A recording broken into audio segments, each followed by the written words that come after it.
Quel est le meilleur appareil photo instantané? Parmi les différentes familles d'appareils photo, les modèles instantanés sont les plus en vogue. Leur petit côté rétro, comme celui des clichés produits, est particulièrement prisé des nostalgiques qui ont connu les anciens appareils de ce type, mais aussi par les plus jeunes, habitués aux filtres sépia d'Instagram. Ce type de modèle vous intéresse? Voici notre sélection des meilleurs appareils photo instantanés. Mais avant de commencer, merci de s'abonner à la chaîne.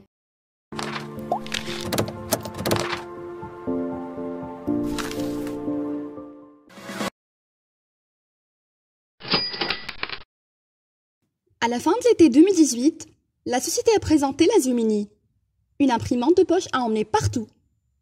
Elle exploite la technologie Zinc, un papier autocollant dont l'image est révélée par sublimation thermique. La prise en main de la Zoom Mini S est plutôt simple. Un maintien sur le bouton d'alimentation allume ou éteint la caméra. Le déclencheur possède une position mi-course pour réaliser la mise au point. Quand il est complètement enfoncé, la photo est prise puis imprimée. Le gabarit global est intéressant et compact pour une utilisation sans prise de tête. La construction fait quand même très plastique. Il faut aussi prendre garde à la trappe qui accueille le papier. Il est facile de l'ouvrir involontairement, dans un sac bien chargé par exemple. Même si ce n'est pas de la plus grande utilité, nous aurions aimé avoir une prise USB de type C. 3 repères sont visibles dans le viseur. Un premier pour une prise de vue classique au format du papier photo. Un second pour une photo au format carré. Enfin, un troisième guide plus petit doit être utilisé pour les prises de vue rapprochées entre 1 m et 30 cm. Cette dernière valeur étant la distance de mise au point minimale. Pour les selfies, le jalon pour les photos rapprochées est absent, et Canon indique qu'il faut placer l'appareil à 50 cm. À l'arrière de la Zoom Mini S, 2 commandes permettent de changer le ratio d'image ou de relancer une impression pour en partager plusieurs exemplaires. Un bouton sur le dessus permet de choisir le fonctionnement du flash intégré. On peut évidemment le désactiver complètement ou d'utiliser les LED pour prendre un beau selfie, d'après Canon. Du côté de la connectivité, c'est le Bluetooth 4 qui est utilisé avec l'application MiniPrint de Canon. L'association entre la Zoom Mini S et le téléphone intelligent se fait rapidement et sans problème particulier.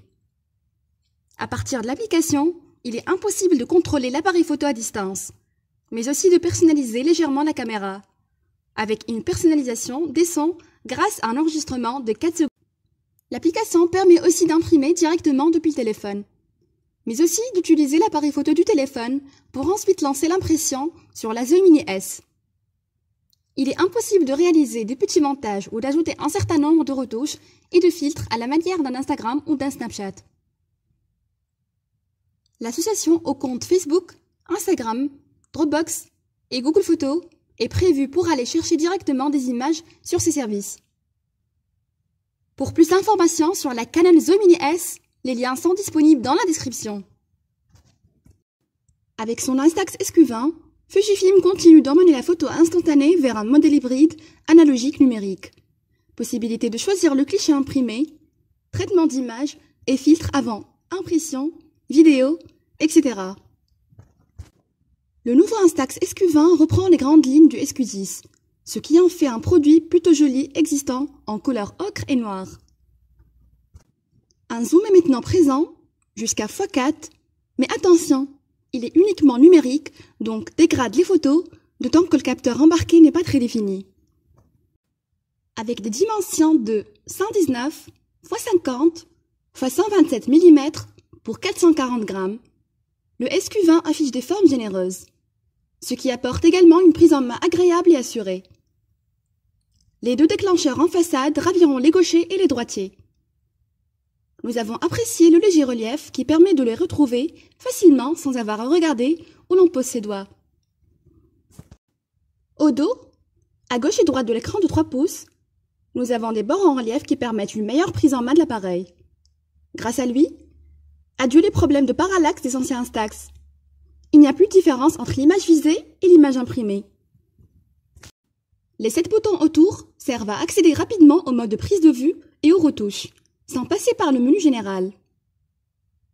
L'Instax SQ20 permet donc de capturer des photos et ensuite d'appliquer une vingtaine de filtres différents, proches de ceux proposés par Instagram. Toutes les photos et les vidéos sont utilisables sur ordinateur ou smartphone après les avoir transférées par le port USB. Toutefois, les retouches, les filtres ne sont pas enregistrés. Ils ne servent qu'à embellir les photos imprimées par les fichiers. Les cartouches de papier photo du SQ20 comptent 10 feuilles de 86 x 62 mm, dont la surface d'impression est de 62 x 62 mm. Comptez 15 secondes environ pour une impression et 2 minutes de plus pour que la photo apparaisse. Pour plus d'informations sur le Fujifilm Instax Square SQ20, les liens sont disponibles dans la description. Ce qui frappe avant tout, c'est la compacité de l'Instax Mini Display.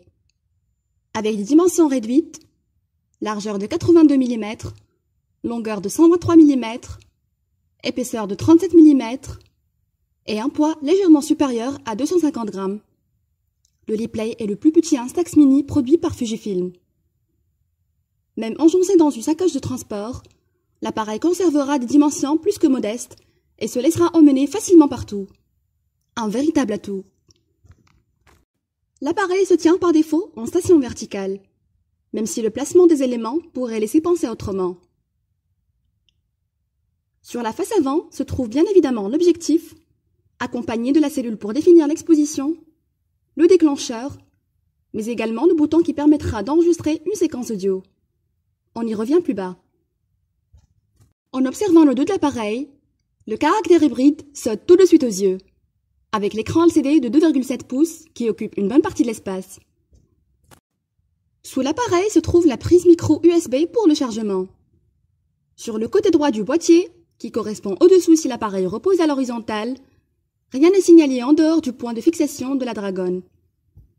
L'application Instax Mini Display, évidemment disponible sur Android et iOS, enrichit l'expérience en ouvrant de nouvelles possibilités. Elle se connecte à l'appareil en Bluetooth. L'Instax Mini Display instaure une rupture au sein de la gamme Instax Mini du Fujifilm. Il s'agit du premier appareil hybride de la marque dans ce format. Écran LCD, autofocus, impression à la demande. La recette est séduisante et offre à l'utilisateur un contrôle fin sur ses images.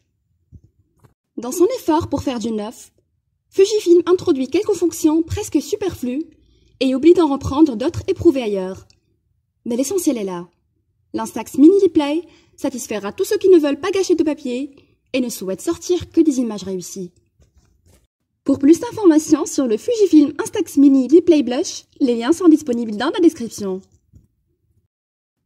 Fujifilm Instax Mini 8 offre néanmoins un bon rapport qualité-prix et une simplicité d'usage agréable, ce qui en fait une solution d'entrée de gamme efficace pour s'initier à la photo instantanée ou simplement garder des souvenirs de soirées entre amis. Alors que la photographie numérique est partout, on observe un retour en force des appareils instantanés ces dernières années. Contrairement à ce que l'on pourrait croire, ces machines ne sont pas réservées aux nostalgiques de la photo argentique. Ils sont même particulièrement populaires chez les plus jeunes. Avec cet Instax Mini 8, Fujifilm offre une solution à bas prix pour ceux qui souhaitent découvrir les joies de la photo à l'ancienne. L'Instax Mini 8 ne brille pas spécialement pour son design, mais il est difficile de lui en vouloir à ce sujet vu son prix contenu. Assez imposant, 116 mm x 118,3 mm x 68,2 mm, même plus une fois l'objectif sorti, celui-ci est fabriqué dans un plastique mat d'apparence un peu cheap.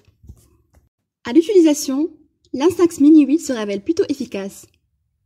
Les photos sont généralement réussies, même s'il faut faire attention à bien régler l'exposition et à ne pas trop bouger pour éviter les images floues. La mise au point reste malgré tout satisfaisante et les photos sont généralement nettes. Notez que la mise au point s'effectue à 60 cm de distance du sujet, minimum. D'ailleurs, on regrette chez cette Instax Mini 8 l'absence de mode selfie, comme sur les modèles supérieurs. Celui-ci permet d'abaisser la distance minimum à 30 cm et ajoute un petit miroir sur la face avant de l'appareil. L'Instax Mini 8 présente un rapport qualité-prix fort satisfaisant, ce qui en fait un très bon appareil pour découvrir la photo instantanée. Certains préféreront toutefois payer un peu plus afin de profiter de fonctionnalités supplémentaires. Pour plus d'informations sur le Fujifilm Instax Mini 8, les liens sont disponibles dans la description. Le Fujifilm Instax Mini 9 est un clone de l'Instax Mini 8. Seule l'arrivée d'un miroir positionné sur l'objectif pour faciliter les selfies et ses nouveaux coloris le distinguent de son prédécesseur. Toujours aussi imposant, ses dimensions sont d'ailleurs identiques à celles du Mini 8. 116 mm x 118,3 mm x 68,2 mm. Celui-ci est fabriqué dans le même plastique mat d'apparence un peu cheap que son prédécesseur. Évidemment, nous ne pouvons pas en attendre beaucoup plus d'un appareil aussi agressif au niveau tarifaire. Par ailleurs, nous vous déconseillons à nouveau la version blanche, assez salissante. Le Mini 9 utilise à nouveau des films Fujifilm format carte de crédit 86 x 54 mm pour des photos de 62 x 46 mm. Concernant la prise en main, celle-ci se révèle plutôt bonne, en mode portrait du moins. En mode paysage, il faudra passer sa main au-dessus de l'appareil, ce qui n'est pas dramatique, mais tout de même moins confortable. Cependant, une fois que l'on a pris le coup, cela finit par s'oublier. Passons maintenant au miroir à selfie. Absent sur l'Instax Mini 8, à notre grand regret, celui-ci fait son apparition sur le Mini 9 et c'est une très bonne nouvelle. Pour prendre un selfie avec un ami, il fallait auparavant le faire à l'aveugle. Ce petit miroir vous rendra alors un grand service vu le prix des films. Seul petit bémol, impossible d'utiliser la lentille de prise de vue à courte portée en selfie puisque celle-ci cache le miroir quand elle est installée.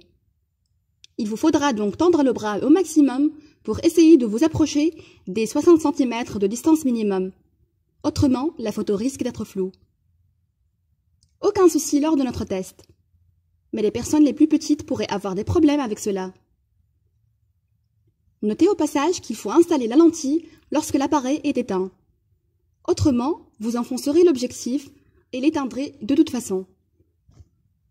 Notez que l'Instax Mini 9 produit des photos de qualité équivalente au modèle plus haut de gamme de la marque, comme l'Instax Mini 90 néoclassique. Seules les fonctionnalités diffèrent. Donc si vous ne comptez pas vous essayer à des cadrages ou des effets plus créatifs, nul besoin d'investir dans un modèle de gamme supérieur. Bien peu de choses séparent le Fujifilm Instax Mini 9 du Mini 8, dont il n'est qu'une mise à jour mineure. Toutefois, l'ajout d'un miroir à selfie est une excellente nouvelle, tandis que la lentille additionnelle confère un peu plus de liberté sur les angles de prise de vue. Et cela, vous l'obtenez au même tarif que son prédécesseur lorsqu'il était en fin de vie. C'est pourquoi le Mini 9 reste imbattable selon nous en termes de rapport qualité-prix. Pour plus d'informations sur le Fujifilm Instax Mini 9, les liens sont disponibles dans la description.